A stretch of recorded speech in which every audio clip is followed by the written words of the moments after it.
Welcome, everyone, to the Ashen Forge. I am, of course, Phantom X, joined by Diggs and Legendary Neurotoxin. How's everybody doing? Doing Great. good. Yeah, it's Good Friday. We missed last Friday, so we have a lot to talk about. And actually, episode 26, so Node Man's Land. So we have a huge information dump. I actually would call it huge, I guess, about nodes, their systems, their plans, kind of what they're trying to accomplish. So that is the goal of our conversation today. This is, for me, what I've been waiting for. I think probably the last 2-3 shows that I've said that's all I really am interested in at this point is the node system. So we got quite a bit of information. Anything you guys were surprised by? Does it seem kind of like what they've always said? Anything? It doesn't seem to vary from anything they've said. I'm just glad to finally get a better, clearer picture of what they're intending to do. One of the things, I guess, that kind of stood out to me is how much the emphasis on PvP and trying to build up a specific zone and make it great is basically done by doing PvE, by questing in that area, by building it up, by doing experience, by completing work orders, etc. And that the people that might do the most to push events and advancement aren't going to be the fighters and the people trying to tear places down, but instead all of the questers and crafters and people that are exploring and doing everything else in the zone that isn't fighting other people. Yeah, it's a cyclical loop. Yeah, and they've kind of mentioned that it would be, I think the definition is anything that gains a player experience equally contributes experience to node advancement. So, Right. And they actually named off, I don't remember everything, but it did specifically also, of course, combat, crafting. There was a mention of exploration, which made me curious about experience within exploration. Like, is there going to be a separate leveling system for that? Does that come with its own benefits? Which was just sort of interesting. Or does it just contribute to your overall player or your character level? I'm not sure, but it's interesting. It's actually a really good place to start, because one of the things that came to mind for me so there were 3 main information dumps, and I guess we can link them. One was, 4. One was an older nodes post. I think it was like a repost, but then they did an updated sort of advanced Know Your Nodes. There was the video they put out on YouTube, and then, of course, Twitch stream that they did, which has been transcribed as well, which we can link.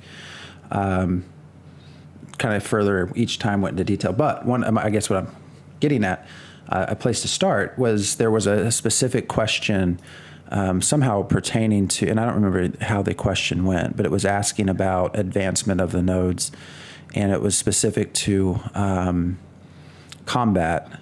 And my question is sort of, how each different node develops. So the combat node or the military versus, the different types.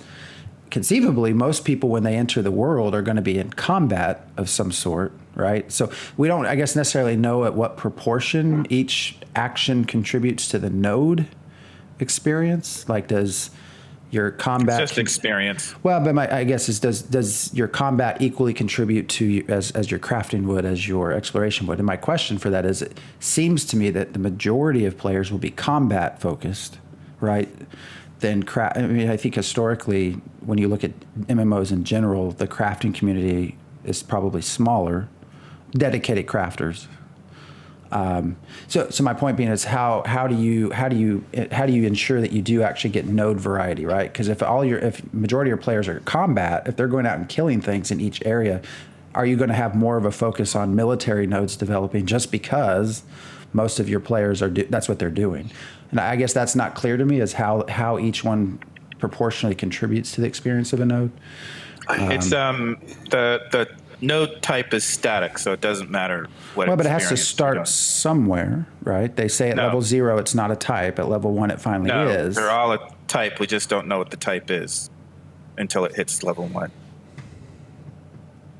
I thought they had said at some point that you could change the type. Yeah.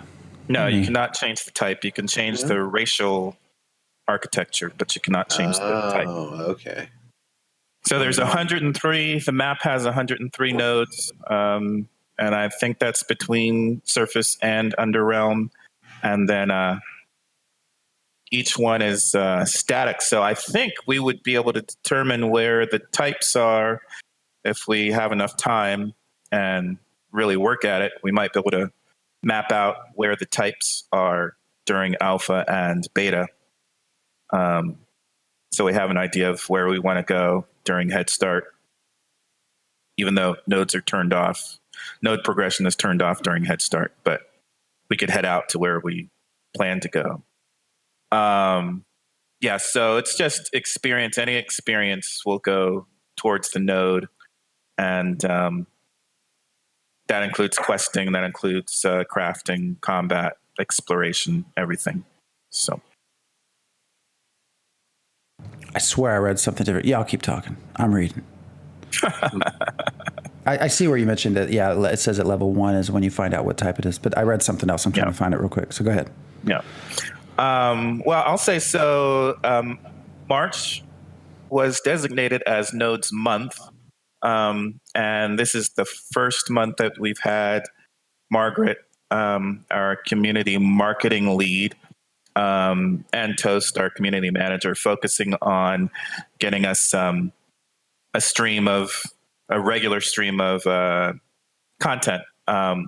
So I think we did start with the first nodes article around the second week of March, and we've had a drop of something each week after that. So that's been nice. And it is supposed to continue through April. So even though we're at the end of March, we should be getting some more information about nodes coming along.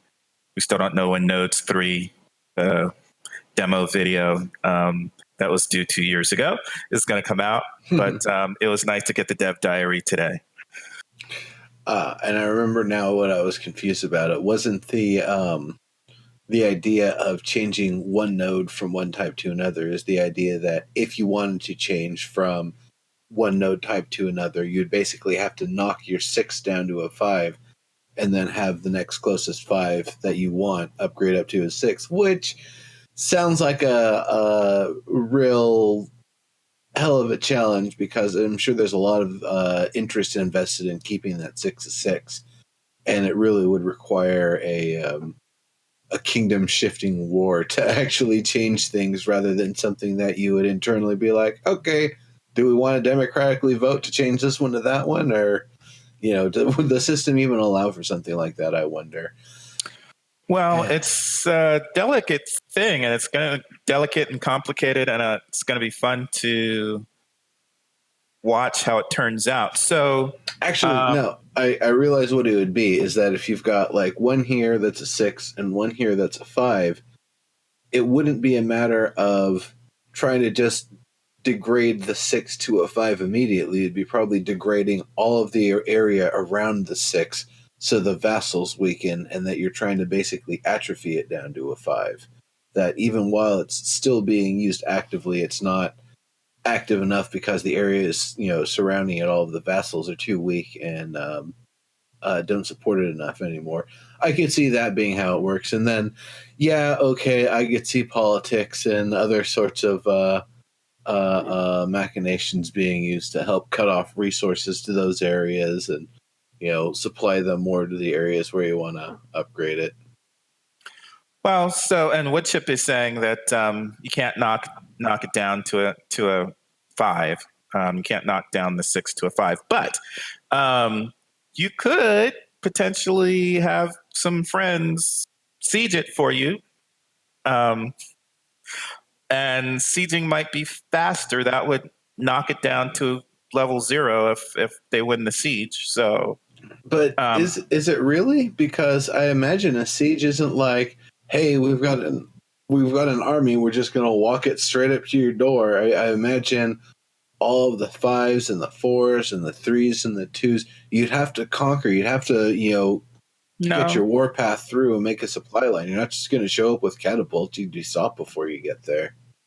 Well, if the people that are in your metropolis want to have a different type of node become metropolis, then they're going to let people through to knock down the metropolis. Well, again, you also have to like convince the NPCs, which seems like maybe a harder task because their You don't have to agency. convince NPCs. Well, it sounds like the NPCs are going to have the same level of agency as players in terms of their ability to impact the world. So it seems to me like you would need to be able to get them on board too. Otherwise, they'll automatically go to defend from invading forces bringing war machines in. That they wouldn't just be like, oh yeah, we're just going to let this happen. In reality, nobody wants a foreign force coming in, knocking down their capital. Nobody. Absolutely not. Like, historically, never. Yeah, your NPCs would defend when the siege is declared, but they're not as capable as players are. So, but when when the siege is declared, so they're going to walk catapults all the way up to your door, and then they get to declare a siege. And all the way up to that point, you can't attack. No, you siege first. You siege first, and then start moving your stuff up. Yeah, that makes sense. And so once the siege is declared, it seems like you would have to, do your entire warpath and supply line through all the zeros, the ones, the twos, the threes, the fours, the fives, up to the six.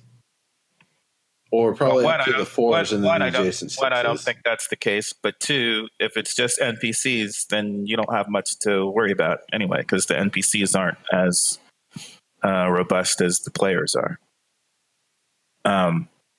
So, it's going to be way easier getting the six knocked down if the government is supporting that than it is, or not defending, than it is if they are defending. Because you've got to defend. You've got to defend the points, the checkpoints, and all that stuff. So, plus you have to build up. Plus you have to build up your defenses with caravans and all that stuff. And NPCs aren't really going to be able to do that on their own. It seems like instead of sending work orders to the nearby vassals, you'd be sending eviction notices and just trying to ghost town the one you're trying to knock down to a 5. I think it will take way longer to atrophy than it will to do a siege, but we'll see. But even once that 6 goes down, the interesting part is making sure that the 5 that you want is the right one is going to be the one that makes the 6. So that's going to be the challenging part. All of the 5s are going to be in a race, and if a competing kingdom doesn't like your idea of making that one a 6, then instead they can go to this one here and start questing it up and trying to improve the area and doing business deals and crafting. And all of a sudden, this one that you didn't want to be a 6 is this, booming economy, and the one that was going to be a 6 is getting shut out. Yeah. And I would imagine that's going to be based. Well, so there's a couple things, because one reason to do that is because you want a different node type. So you want an economic node to be the metropolis instead of the scientific node. Or it could be racial. So the example that I always use is Agelos, who's host for the Dungeon Crawler Network. He plays dwarves and he hates elves. And the example I use is if his elven town becomes if his dwarven town becomes an elven city, then I can see him trying to get some people to knock that city down so he can turn it back into a dwarven city. So racial style is going to be an issue, and then also the type of node is going to be the other issue. I misread that. I found the part at the end where I misread it. I don't know how I feel about that. I hope that the getting from level 0 to 1 is not a huge task, because I would be kind of frustrated, right, if I spent a lot of time and it ended up being a type of node that I just really had no interest in. So I guess maybe better for me is to not do anything and then go seek out a node that's already been generated. I think the worst problem is not building it up. The worst problem, and I think it's supposed to be a couple of days to get from 0 to 1. The worst problem is getting it back is letting it atrophy from 1 to 0, so that you can a couple of hours. What Chip is saying. The worst part is waiting for it to atrophy. So hopefully, if it's a couple of hours, then atrophy won't be too bad either. It's a super. Well, why would you need it to atrophy if it's not the node you want? Just pack up and move. You have to move, but your stage 1 will have locked the others around it to stage 0. So, Well, then go 2 nodes over, I guess. I don't know. The other thing I wonder is how difficult it is relative to neighbors. If you've got a 1 or even a 2 nearby to a 0, will it be able to advance much more rapidly, or will it still take the same amount of time as the other ones? You just know it's got more supplies regularly nearby because there's a 2 or a 3 or even a 1 next to it or whatever already. No, I guess it'd be a 2 or a 3. Can you have a 3 next to a 0? I don't think so. Well, you could have I guess with the Underrealm, I guess. You could have a 3 next to a 0, technically, if nobody else, if nobody else is around that node, sure. Probably it's just when reason people why it's come, still a 0. when people come, those other areas right around the stage 3 wouldn't be able to go past stage 2. Right. Brings a lot of interesting ideas, right? If you're a vassal of a level 4, stage 4 or stage 3, right? I think it said part of it is the experience when you cap, or where your extra experience first goes to that sort of atrophy, but then goes to your parent or whatever node. So it's just interesting. Again, if you don't like the person above you, what do? You're building your node and you're going along, but you get to where you can't go any further. What do you do at that point? Like, do you just let it waste away? Do you can't siege it, right? Because you're the vassal. So right, you'd have to have other people siege it, so you have to let it atrophy. Yeah. So I guess the best thing there is just to plan ahead. But there was a part that they mentioned too, because this whole idea of conflict, and I put all my drinks on top of what I wrote down. There was one of the first questions. It was about, well, what if we're a guild, right? And we're a large guild, and our guild is split between 2 different nodes, and they declare war on each other. What do we have? Do we have to choose sides? And I think the response was, well, you're a citizen first of a node before you're a guild member. And my immediate thought, just because I like to be, I guess, think this way, is sort of like, well, make me. What are you going to do to make me? Right? Why can't I join my friend? I guess the answer to that would, I don't know if somehow corruption will be put into that, because that's my first. I don't like being told what to do. So my first response is, well, what do you mean I have to defend my node, right? Why can't? I guess in the long run, if it's like a level 4, level 5, it makes sense to do so, because you probably maybe have a freehold, you have an investment there. But what are you going to do to make me defend it? I don't think anybody can make you defend it. I mean, the guilds will, I guess, guilds, player guilds will be monitoring who helps and who doesn't. Do you think we'll see large guilds or smaller guilds? Like one huge group or a bunch of smaller groups? There's always going to be the populist groups. There's always going to be, in any game I've ever played, there's a group that's just like, send an invite to anybody and everybody you see, even if they're in a guild. If they join, great. Now they're part of us. And then, unfortunately, I call them the populist groups because they always usually tend to be the biggest pack of idiots run by just the worst kind of people. It's kind of a bad sort of trope, honestly, how bad it's been. I've seen it in basically every online game, MMO, etc. Sometimes more than one, like PlanetSide 2 had a bunch of them. But yeah, it's... I think the in-game guilds are going to fuck the out-game guilds up in a way that they aren't expecting, because they're going to have their own decisions, and there's a cap of like, what is it, 300, 200, 300, something around there. So, those larger... and I like how they're doing it too, because aren't they basically the smaller guilds, in a way, their power will be basically similar? Right. They just will have fewer people. They'll have more strength. yeah, you have better perks or stronger perks.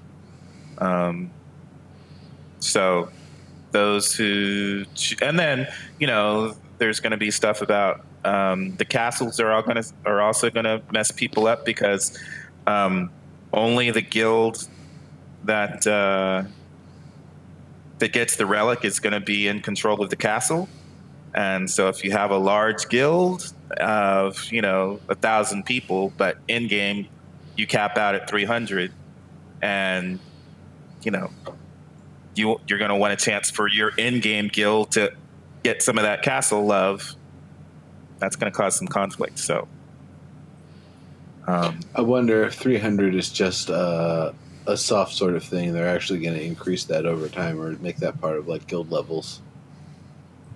What do you mean? Say that again. I wonder if 300 is just kind of like a soft number they've been throwing around, and ultimately it's something that they'll kind of make as part of the guild upgrade system to be able to go even beyond 300. Or it could also be that what they end up doing is just like, guilds and alliances. So you have the big one with the 300 and then all of the alliances that get like most of the benefits. Yeah, so you can, well, again, more importantly, the one that actually controls the relic is the one that controls the castle. And that's the one that gets, and they get most of the benefits. They get the to run the castle bank or whatever. So taxes and taxes. That's what I mean. Perks that you have. And So I think that's going to be a little dicier than people are expecting because you ally to win the castle, and then sometime you're going to want to have control, not just be happy with. Going back to the idea of guilds and being part of two different metropolises or two different node systems, and I'd asked in chat, and Woodchip had answered as far as can you overthrow a mayor or whoever's leading that node? Because I could see where, Stephen mentioned that the military will give certain benefits, maybe some certain crafting sort of benefits. Each one will have its own reason. So I could see where it might make sense as a guild to have people in different nodes, because if you're getting different benefits, then you contribute more to the guild as a whole. So if a mayor declares war again in your force, like, can you just say, forget this, we're going to kick the mayor out and we're not going to fight each other? Like, is that going to be a possibility, or is it like Woodchip says? At this point, all we know is it's loss of node or a time thing. So is there a way not to actually remove the mayor by de-leveling the node through a siege? Can you actually just remove? Does that make sense? Right? Remove them, usurp them, vote them out, etc. I think that would have to be something they need to add. I feel like it'd be vital. Okay, but here's the question then: are mayors also connected to a guild? Or is it only the people that run the castle where the guild matters? I think what I've seen is that mayors cannot belong to a guild, and that could be in-game. I mean, I'm sure that's in-game guild, but the mayors, different node types have different ways of the mayor gaining control. So in a military node, it's the one who's best at combat, and you go through a series of arenas, gladiator style, and the one who wins is the mayor for that month. Scientific is voting. Economic is going to be like the one with the most trade, and religious is, I think that's a diplomacy thing. I forget at the moment. So not just a straight theocracy sort of thing. Well, church has to say first. I mean, it's not. I mean, there's tasks that you have to complete religious tasks that you have to complete, and that'll determine who's at the top there. So with the scientific node, every month you could vote in a different person. I feel like a month's kind of short. What is an in-game month? I guess that would be the logical question, right? Is it an in-game month or is it a real-life month? No, because isn't a I different would season assume every it's a week? real. Yeah, I would assume it's a real life month. Yeah. That just seems when you're talking about big change, big things like tax rates, or I'm going to put certain types of buildings. It seems like having a change of that every month, which you might not. I mean, maybe the person. One of the first flaws that I can think of, the person who has the most trades, well, they're probably going. That could become an exponential thing. So it might be very hard to remove them. Mm-hmm. But just as a base rate, 30 days seems very short, given the power you're able to wield. Mm-hmm. How can the most trade? It seems like you'd only be in the seat for a moment as mayor and an economic one, then, because if it's based on most trades, well, if being a mayor means you have to be out of any guild, there goes all of your trading power. So for a month, and then somebody else who is part of a guild would just take it. It seems. I don't know. I think we need more information about that. Perhaps April will be politics and economics month. That would be a really nice thing for them to focus on for a month. Yeah, I don't think it's gonna. Have they declared anything? I don't think it's gonna be April. So the next dev diary is going to be the housing tool. We have more node stuff coming in April, but after that is going to be government, I think. Okay. So she has government fairly high on the list as far as I know. So we will get the answers some point. Yeah, I mean, you're right. Sounds like we don't have enough. There's just a lot of questions that come from that, especially on a trading perspective. How much, what can they choose to do things that actually reinforces their power? And now, here's the one question / concern / just looking forward to the future in general. How much of what they're talking about now are they actually going to be able to implement? How's it actually going to feel versus what it actually looks like on the back end?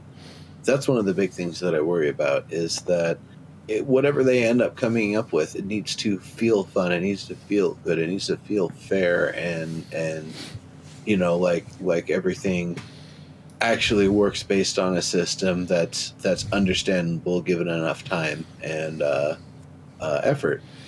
At the same time, obviously, we don't want it to be something that's so simplified that somebody can just data mine and they know exactly what equipment and what skills they need to be able to win the military mayoral test every year or month or whatever it is, stuff like that. It's definitely, there's a lot of really ambitious systems going on here, and that's exactly why we're here, why we're looking forward to the Meow and how the Meows are going to implement their various systems in various different ways.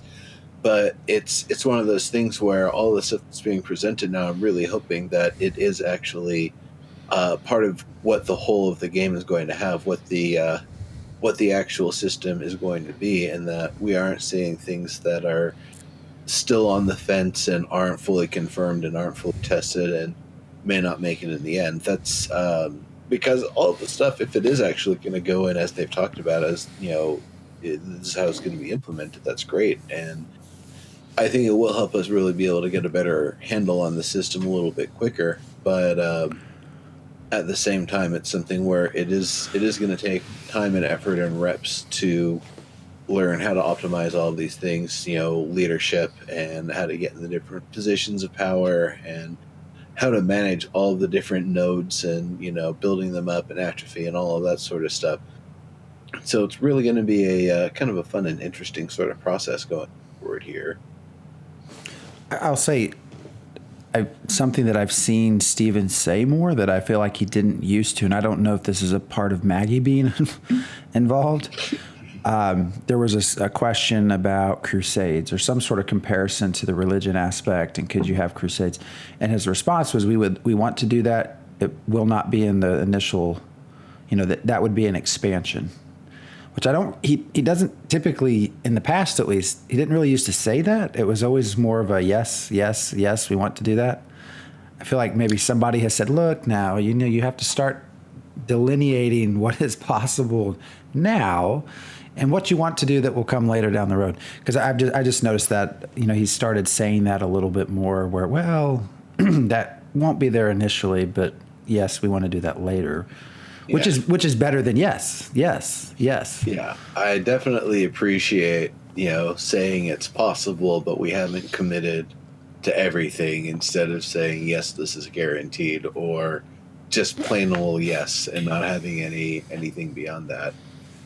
You're right. That is because I always go back to that story we had heard where Smedley was talking up the druids being added to EQ2 and how it's going to be this whole dynamic weather system, and then afterward he turned to the engineers like, yeah, now you got to do it. Like, oh, you can't lead like that, come on. So I'm glad that this has been, you know, you're right, it's a good observation that a more reserved sort of response going forward, that, you know, we'd like to have crusades, sure, but, you know, we'll see how we get with all the systems and stuff.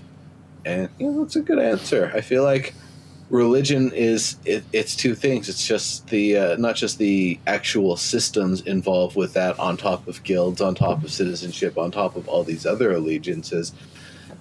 But then I also worry about the social aspect of it. You don't want to be the guys that make that game where, like, some really, really bad stuff happened that is equated to real life stuff because the people were just, like, taking the real life rhetoric and just applying it to one of the races or whatever in game, doing the same sort of stuff. Nobody wants to be known for, you know, the 8chan QAnon game or whatever. Everyone wants to have a game that, you know, is mostly acceptable to most parties. So I could see being a little reserved about religion and doing stuff for religion for specifically that reason. You could piss off a lot of people really easily by calling something a crusade, or by using a different word for a different religion's crusade, which actually isn't a crusade, but it gets misused. I'm not going to go into more detail. He did specifically during this Q&A, I think, mention also that races, I forget how he put it, you will not be able to subjugate any racial group, wield power over anyone.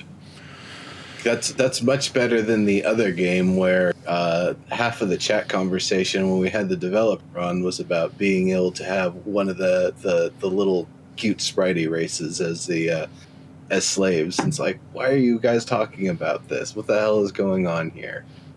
Yeah. But no, that's a good thing. I'm glad, you know, again, that's an important sort of thing to, you know, there's mimicking reality, and then there's having enough systems, but then again, making sure to limit things to keep it fun, because it's escape.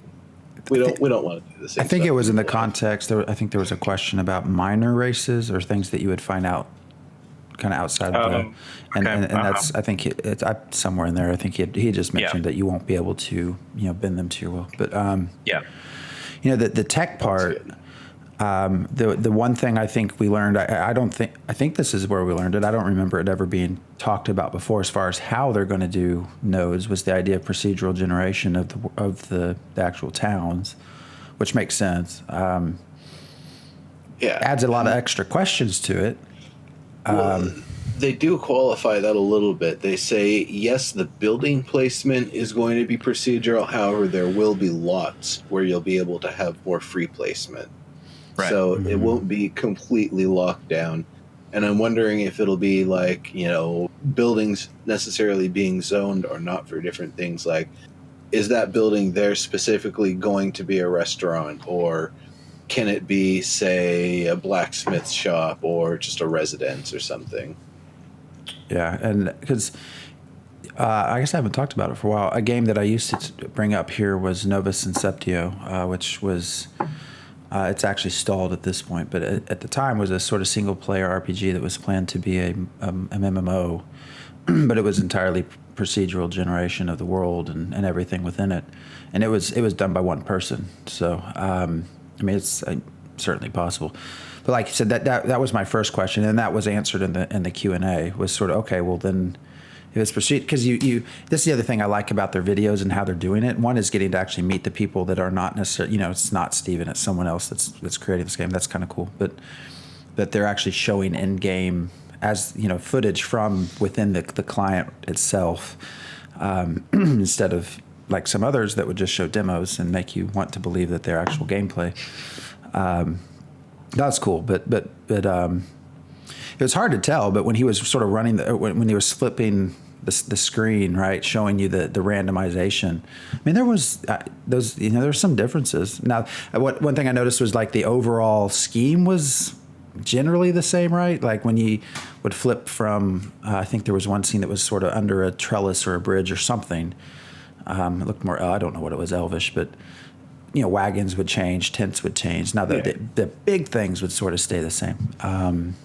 I feel like he was cycling between different racial applications at the same node level. But just even showing us that this is how easy we have at this stage, anyways, that we can, push a button and it just completely generates a new world. That's kind of neat. I hope it's I hope it's a clear change. Not that the same L shop that's down here just happens to be in a different area of town over here. But even that's a good step forward. But I hope it's more than that. But there's a few things, and I'm still a little unclear. It seems a little strange to me. But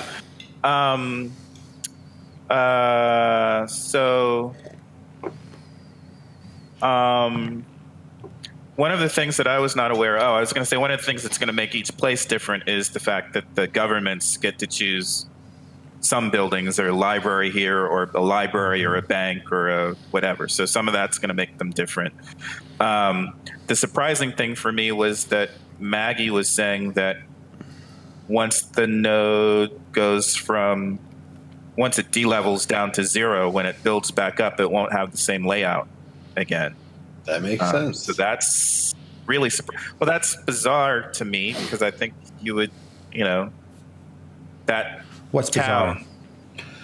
Bizarre? You would just think that I could see where you historically have a similar layout. Well, but if it's level 0, I could see where the streets. But if, let's say, something catastrophic happened to like somewhere in the New England colonies area, or like in somewhere in England, in some old place that's so built up on itself that like it's got one road and that's about it, and it's just terrible.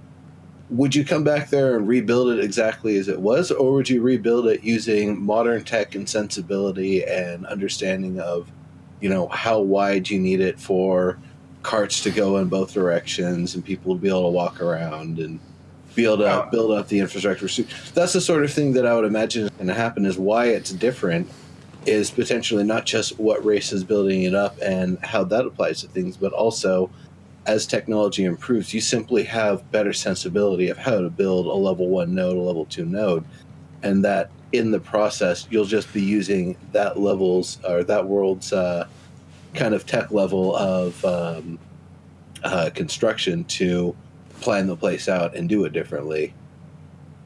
That's my guess.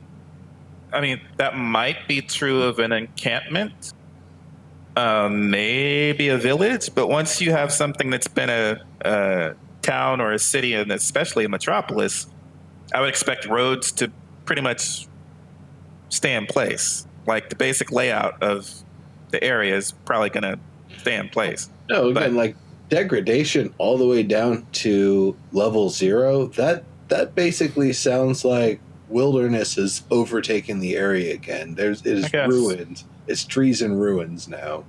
Well, but that's the thing. I guess that's the problem. It's not even ruins. If it was ruins, then yeah.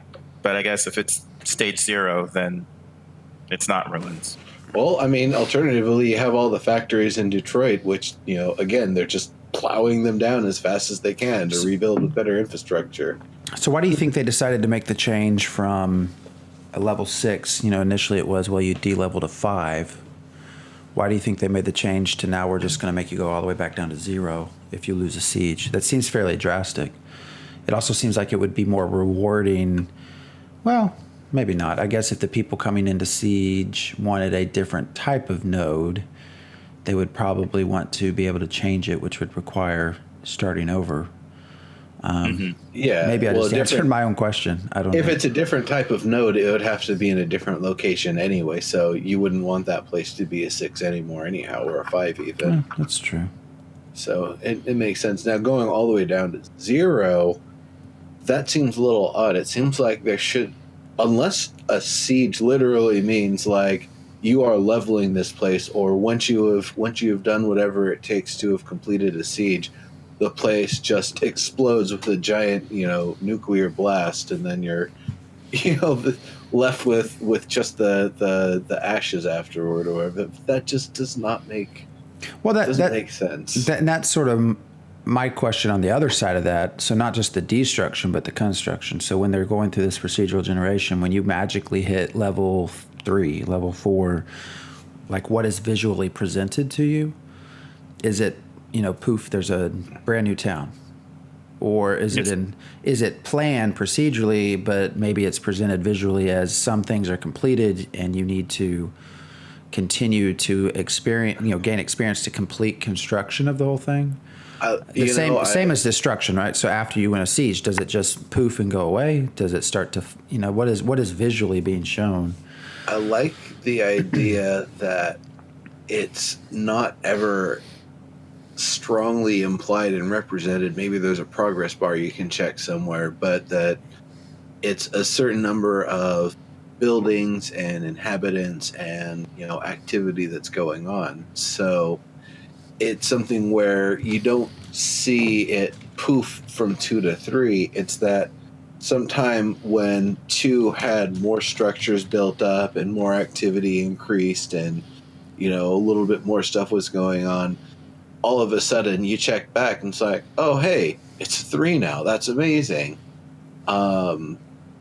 Likewise, I also wonder about the idea of you've built up a 2 to what rightly could have been a 4 if it wasn't a vassal node to a nearby 4. Something bad happened to that nearby 4, bam! All of a sudden your 2 is able to upgrade to a 3, and so I think that's 2 parts of it. Is that it would be not just I'm hoping that you don't just poof, but it's that the gradual buildup of things is what transitions you from 2 to 3 and 3 to 4 and 4 to 5, that it's all being built up. But then on the other side of things, if you're just limited because you're a vassal and there's a more powerful node nearby that you're not going to be able to overwhelm, you're still able to build, you're still able to grow, you're still able to do stuff. And when something happens to that node, either it ascends to 6 so you can get to 5, or it atrophies down so you're the one that's closest, that's the highest, and you can ascend up to 5. That you've already got everything built up, so it's not poofing to 5 so much as it's the acknowledgement that you've got everything that you needed to be a level 5 node, and you happen to be the one in proximity in an area where one could be built. Yeah, I mean, it definitely makes the world more dynamic. That level 6 going to 0 instead of it just dropping to 5 and then the other ones around it stay the same. They can't move up to 5 or whatever. But here, those ones that were at level 5 have a chance now to go to 6, and you have to choose which one is going to 6, and that's going to be a fun race. It makes sense to me now why it de-levels to 0.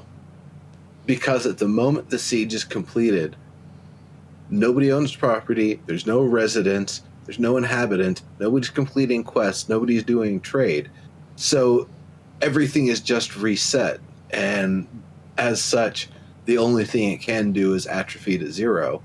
It can build up much quicker with the remaining infrastructure, but by the time you've done that, somebody nearby will have likely built up to 6.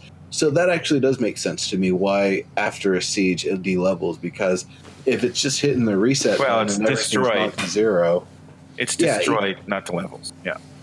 Even if it's not like obliterated and there's still remaining structures or whatever, it's just going to get rebuilt and redrawn in a different style as it gets built back up.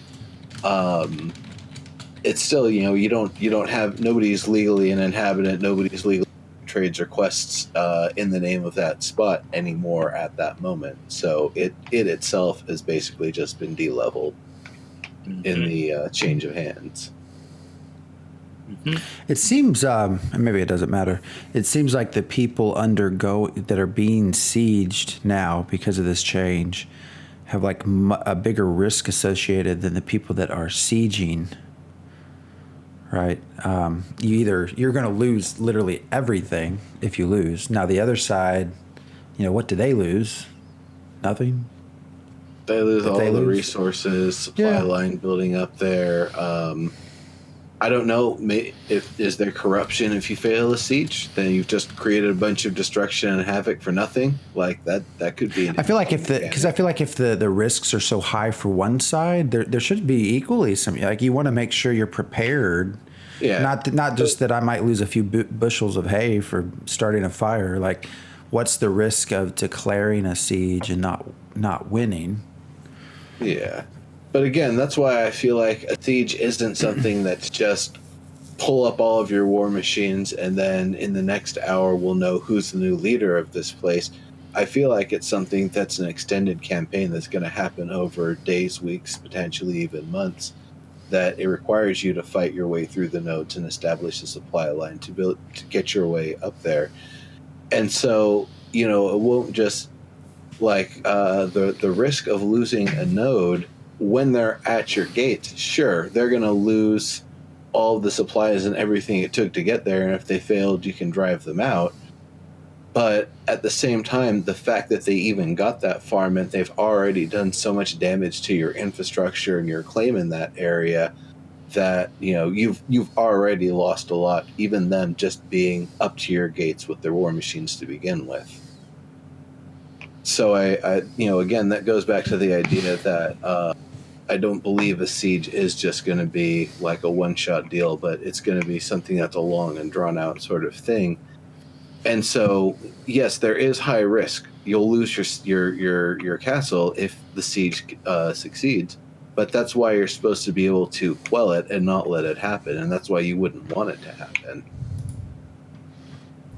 So it really increases, you're right, the difficulty and the challenge of like making sure the right one makes it to 6 in the kingdom, and that whomever is running it is people that you approve to run things. Otherwise, I don't know, it sounds like a big old mess might occur.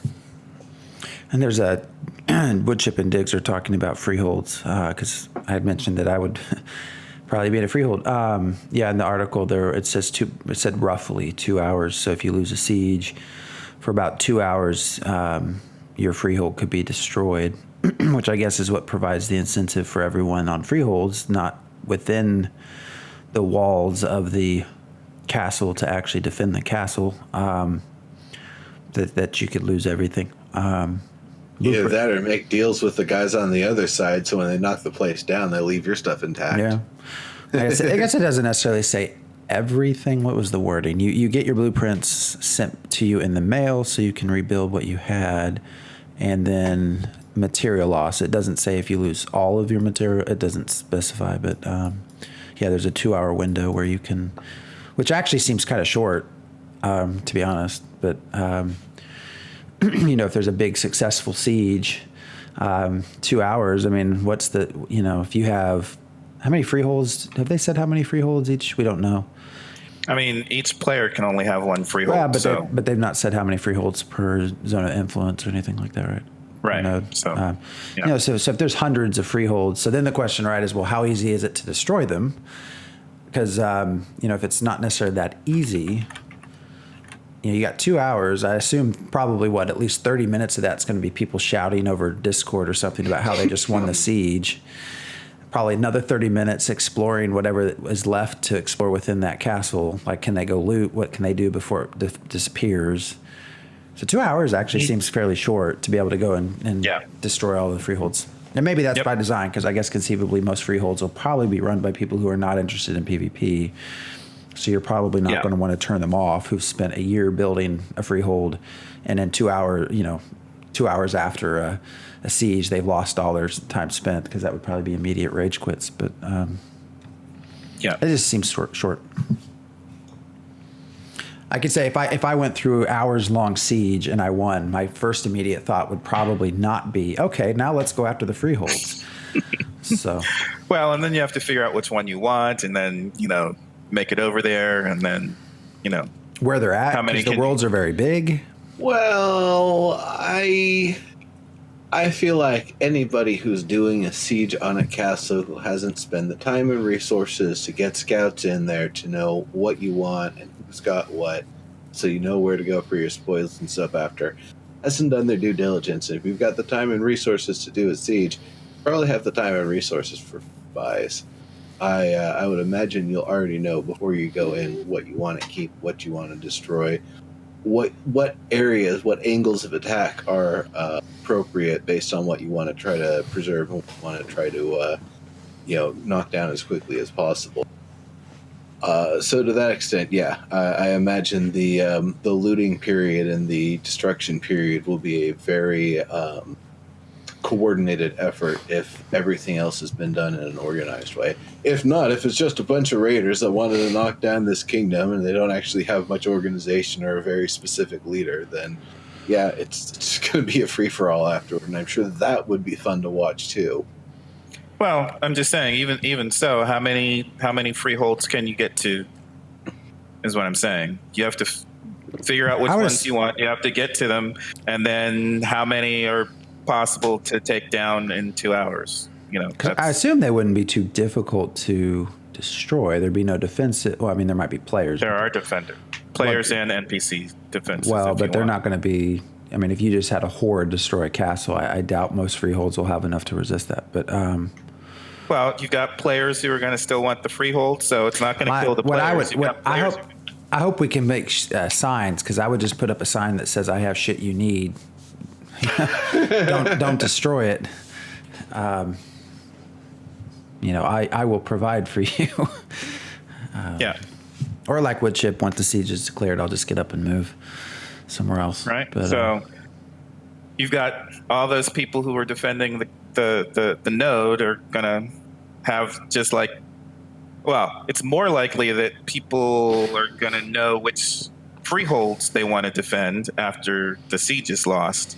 Then the siege attackers are going to know which ones they want to try and loot, because the people who live there are going to, be better affiliated knowledge-wise with the players who are running the freeholds that they like. So,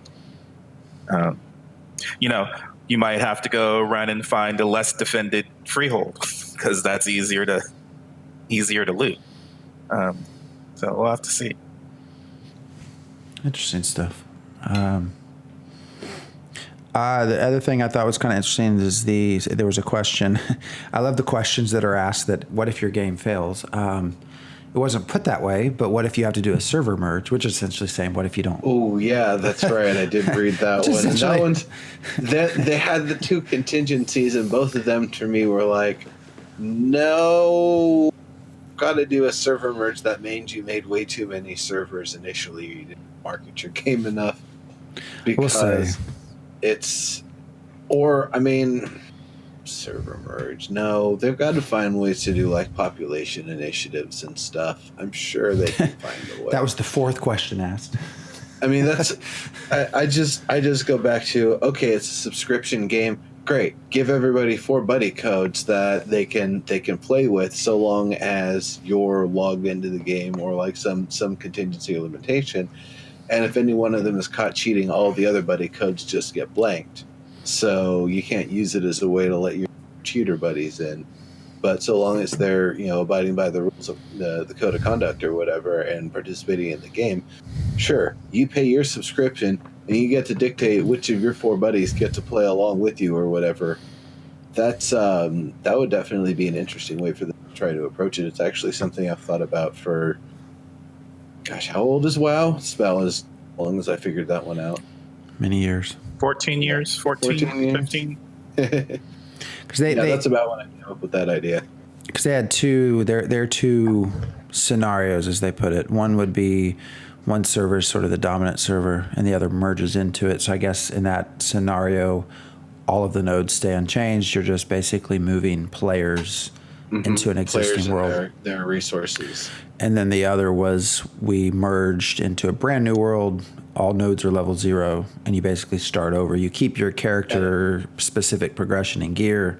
Everything gets nuked. That's so bad. That's basically great. Like, y'all want to quit? Here, you can quit. Here. I would say out of the two choices, I tend to think of. I actually agree with Diggs here. I feel like that would be the better option, because you'll have people frustrated that they've lost a lot of their work, but you at least get a chance to start all over. Versus a server that gets thrown into something that is not their history, that they don't get to influence. Here's the way I see it: is it would be clusters of influence. You do it by kind of islands of which server has a more built up area, whether or not it's a 6 or not, and you basically do it based on that. Is whichever servers have the more populated and more versions of, those are the areas that are going to get grouped in. And then what happens is the areas that have been designated that they will be abandoned from server A and server B respectively, that won't be merged over because there would be an overlap. You just have this, like, I don't know, infinite skeleton army, or, a demon horde or whatever, that just, it's like a half a Ragnarok going on or whatever. By the end, all the places that are not going to be merged become scorched earth, and then some, wizard casts a magic spell, and bam, they've both been, seamlessly merged together, the survivors of this great war, into a new world. That would be a fun way to do it. I feel like they could make it work with the lore too. And I feel like at the end of it, people wouldn't feel like they've lost anything, because everything will already have been lost before the merge occurs. Right. You're still part of a server history. Yeah. I think it would be fun to start out over on a new server with all the stuff that you had, and have a chance to build the type of nodes that you want without as much competition. And lots of people might want to restart on that new world too. Yeah. I don't know. Maybe. You get to be the leader of the government. You get a mansion. Shake things up. Well, it is 9:00, and so we are at the end of this episode. There's actually still a lot to talk about, but hopefully, a little bit off topic. Again, Maggie seems to be doing a very good job with how information is being relayed more regularly, a lot more interaction. So hopefully we'll continue to get sort of information drops in between the every 2 weeks. So if not, we have a lot still more to do here. Yeah. I agree with the comment. Yeah, that's talking about server merges. Somebody asks. I did not ask that question. I do laugh that at least on the transcript it was question number 4. At least it wasn't question number 1, but it was still pretty early in the questions. Yeah. People asked, so. Well, I think it's a valid question. I mean, servers are big server histories. That's the whole point of this, right? They're trying to create a world where a part of the history, you get to tell part of, you almost are part of the lore. You lived part of it. So, and I think it is inevitable in every game at some point, you lose players. Well, it might be that you lose players, but I think about, when a new MMO spins up and it's got proper marketing, everybody jumps in on it. Everybody just complaining, I can't get in. There's server queues everywhere on all the servers, man. And that happens for the first week. And then after that, there's servers that are just ghost towns already, and they're just going to be ghost towns. They just become more of a ghost town. And so I think it's one of those things where you have to prep players and get them ready for, like, all right, there's going to be a huge rush. There's going to be queues. A lot of people are going to want to play. Doing our best to make the server architecture ready for that, so we have as few servers as possible to accommodate as many people. And so in doing that, we're going to save the heartache of having to make too many servers and destroy some later down the road. It's just going to make for some growing pains initially. Yeah, I think it'll work. I think if they prep everybody for it, it'll work. There's obviously people are going to complain. It's not going to be positive for everybody. Some people aren't going to really like that, but I think a year down the road, when the population starts to stabilize and we know about how many people are playing, it'll pay off. Yeah. And in this scenario, probably your core group will be in the few days early because they paid for it. But anyways, my point being, those people that complain later on might not be the ones that necessarily stay for long anyways. True.